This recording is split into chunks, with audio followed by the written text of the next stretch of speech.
So we were talking earlier when we were in the car about you kind of carving out a different path for yourself and doing things differently than a lot of other performers do it, and how that might be attributed to why you're successful as much as you are now. So talk a little bit about that again. Yeah. First of all, big heart to the guys in the Magic Club. I really love them, and but the magicians know what we mean by that. Yeah, the IBM International Brotherhood of Magicians sounds like it's fake, but it's real. So is the Hypnotist Guild. These things are real. Yeah. A little peek behind the curtain, but they're great guys there, but they're an older crowd. Right. We can go into reasons why that is later on. But first of all, I would not be sitting here without those guys. They really opened a lot of doors for me and helped me become a performer in the first place. But I think a lot of the rules that they set out for me, teaching me how to perform and the right ways to handle an audience, not that they're outdated. It's just like you have to do what's best for you as an individual. And if you're going to people for advice on how to get started on something, you're learning how to do something the way that somebody else found effective. And first of all, you should always check who you're getting advice from anyway, because you might be getting advice from somebody who hasn't figured it out themselves. And you're never fully figuring it out anyway. Like I did 300 shows a year for 4 years while in college, and I still don't know what I'm doing a lot of the time, and I've done literally 1,000+ shows.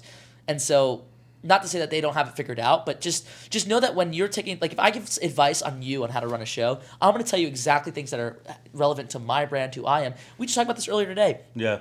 The way that I approach people for strolling magic is so out of left field compared to how most guys would do it. We're going to do a video just on like openers, because I know that in my own situation when I'm doing walk around gigs, that is one of the that's probably the biggest thing that I struggle with is how do you initially approach people? And you have a fantastic way to do it. And you have various different things, but we'll get into that in another episode. And shout out to Illusions by Vic, another performer up in Northern Virginia. I had the same conversation with him. I just want to toss his name in here because I just know that your problem is not a unique problem. It's something that a lot of people face. People have it. So but what I'm saying is the way that I perform for people and come up to that group is so out of left field and out of the ordinary for what magicians recommend you start with.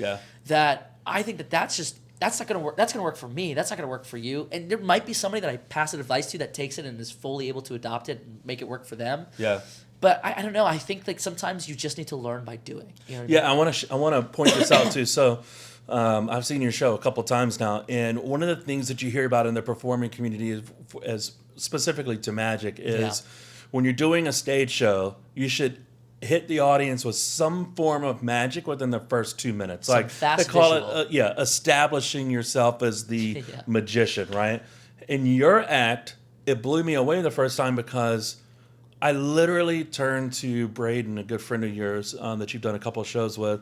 We were sitting back in the back watching your show, and I literally turned to Braden and said, "It's been 20 minutes and he still hasn't done one trick." And it's not like people are bored. No, that's not it at all. You literally talked for like the first 20 minutes and engaged the audience and brought them into basically your environment before you then went into performing anything, which still wasn't a magic trick. I think right after that you went into the beatboxing thing. But so I don't even think you did a magic like an actual magic trick until maybe 30 minutes in.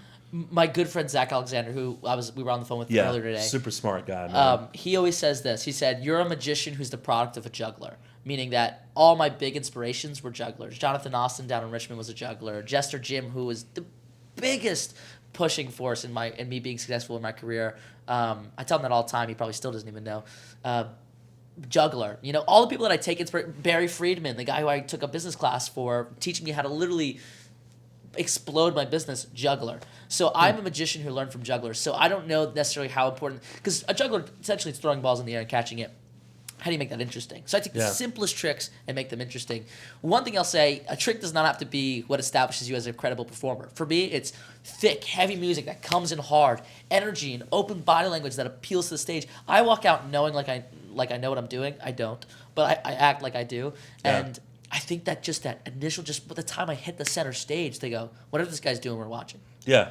You hit them with personality and presence first before you're like, you mentioned something earlier, like you create I think one of the issues, I'll give it some context first. I think one of the issues that a lot of performers have, myself included at times, is how do I create a relationship between myself and the audience? I don't want to come off as a magician that says, look at me, I'm so great, which a lot of magicians unfortunately do. And it's something that I constantly think about with my own stuff. I know it's not always conscious, by the way. Some people just do that on accident. Right. Yeah. So it's how do I develop this relationship between myself and the audience for them to now come along with me on this journey instead of being forced to come along. And you do that brilliantly in the beginning of the show. It's because that high energy and the coming out of the audience, sorry to give that away if that's like your thing, but no, it's okay. And then like the openness and the music and all of that, like that draws people in to when you finally get to doing the magic. It's like,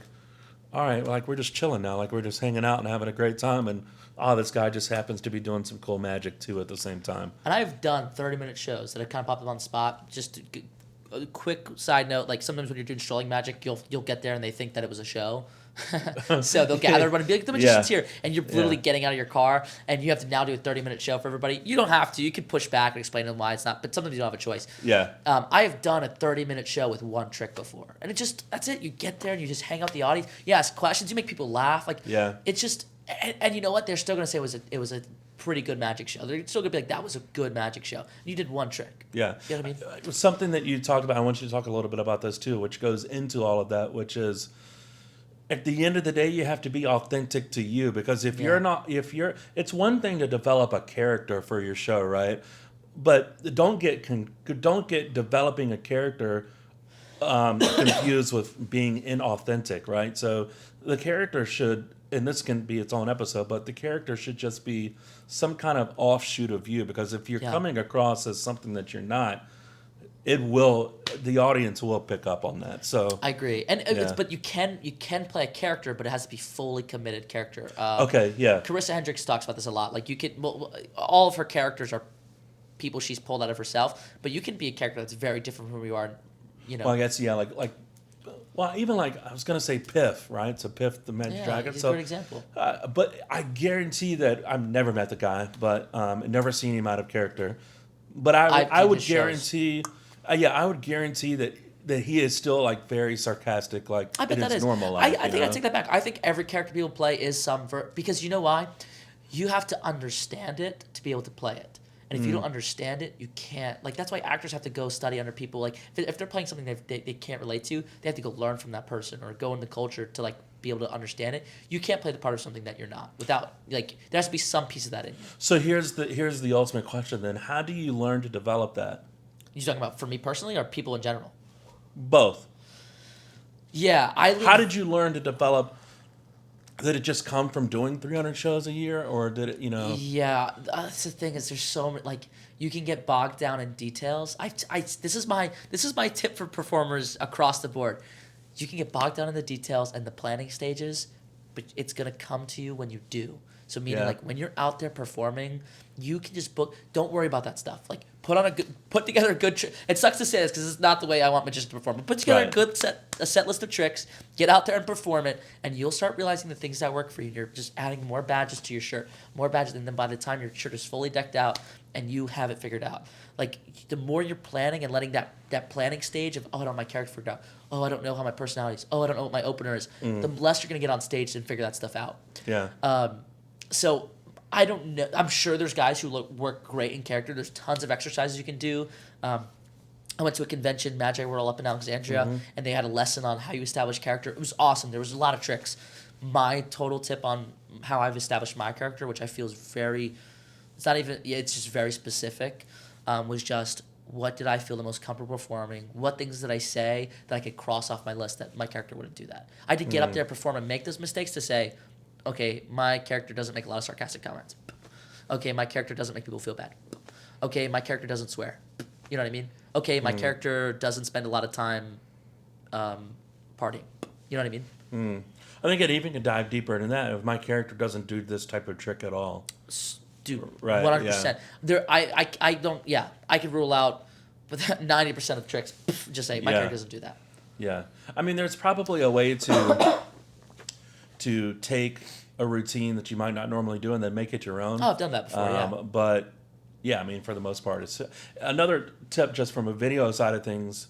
If it's possible, record your shows. Like set up a Yeah. camera in the back and record it. You'll see a lot. Not only will you see yourself, but you should probably focus more on the audience. Yes. And so when are they reacting? What are they reacting to specifically?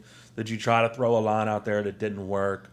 You also look at the pacing of your tricks Yes. too. Oh, that's a big one, which has been a pacing. big for me. Sometimes, yeah, and man, I'm so glad you said focus on the audience. When I watched some footage, literally I filmed just a year ago. Yeah. Oh gosh, it might not have been. It might be 8 months ago.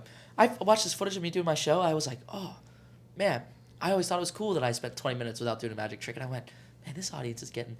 Not that, it wasn't bad. I really wasn't bad. Like people are really engaged for the 20 minutes. But I Right. just think, man, I could have just made this a little bit better if I would have done 15 or 10 Yeah, minutes. and you would never, because when you're in the show, when you're doing the show, you're in the show. Yeah. So you're not consciously thinking about it. But yeah, when you go back later and you're like, oh wow, I can tell that the audience, I kind of lost them around minute 15. You know. Yeah, so I've shortened it just a little bit. It's about 15 minutes before I Yeah. do my actual first trick. But, I wouldn't have known that if I didn't read the audience. And, some videos, they really are, like, killing it, and I probably could have done longer. Mm-hmm. But I just had to know from just watching this footage, I went, that seems like that's the most natural it's going to be. I should, Yeah, yeah. What other tips do you have on being authentic? Anything? I have a whole book on being authentic. But, What's one or two things? Yeah. One or two things that come to mind. One would be just the way you interact with the audience. I think like when you, again, it's dependent on your character. I'm going to speak from my experience. Sure. For me, when you treat people not as a performer, but you treat them as just a person, the way that you talk to somebody when they come on stage, like if you get up there and you're using these big words and talking to somebody like, oh, I'm a cerebral person who understands this art form, and I'm going to question your mind about this specific topic. It's like, all right, man, you already lost me because that's not how people ever really talk. It's like sending an email. Send an email with you know what I mean? Like, end an email how you're gonna end an email, how you're gonna end a conversation in real life. While you're doing this, best regards. Don't give me that. I don't want to. If you send me best regards, respect points lost. That's not how you talk to me. You know what I mean? Same thing on stage. Don't send somebody back and be like, best regards, my friend. No, like get somebody up there and be like, oh, what? Like, okay, this is funny. I dap people up when they come on stage. Like they come up there, I'm like, oh, Tyler, what's up, man? Like hugging each other. Hi, guys, this is my new friend Tyler. Let's give him some love. Like applaud. And that's like people just. I don't even know. It's you physically see people lean in and like smile and applaud when that happens. Like they're just like, man, that guy reminds me of one of my friends, and like he's not trying to be anything other than what he is. Yeah. Don't be something other than what you're not. If you are that cerebral person, Other than what you that's are. you. Yeah, be what's true to you. Like if you are that person who's, oh yes, do that. Like you look at for the magicians out there, they'll know the name Max Maven. Look at Max is very like. His character is, I'm so smart and you are just mere mortals. Like, you'll never be able to guess this, But that's his character, and not like, I dare say there's probably no one else that could pull off a character like that except for Max Maven. Yeah.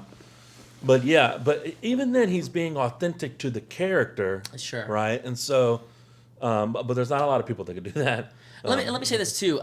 People sometimes will be validated for that later. Like they'll feel like that's a cool thing later on. I'll give you an example. Like I was talking to this not library performer. I was talking to this librarian about this library performer she had years ago. She's like, oh yeah, his show is the funniest thing. Like he's just this quirky guy with all these weird like kind of like nervous tick things he would do, and like he would crack all these jokes that no one would get other than like two people. And he goes, what's funny is like I talked to him after the show.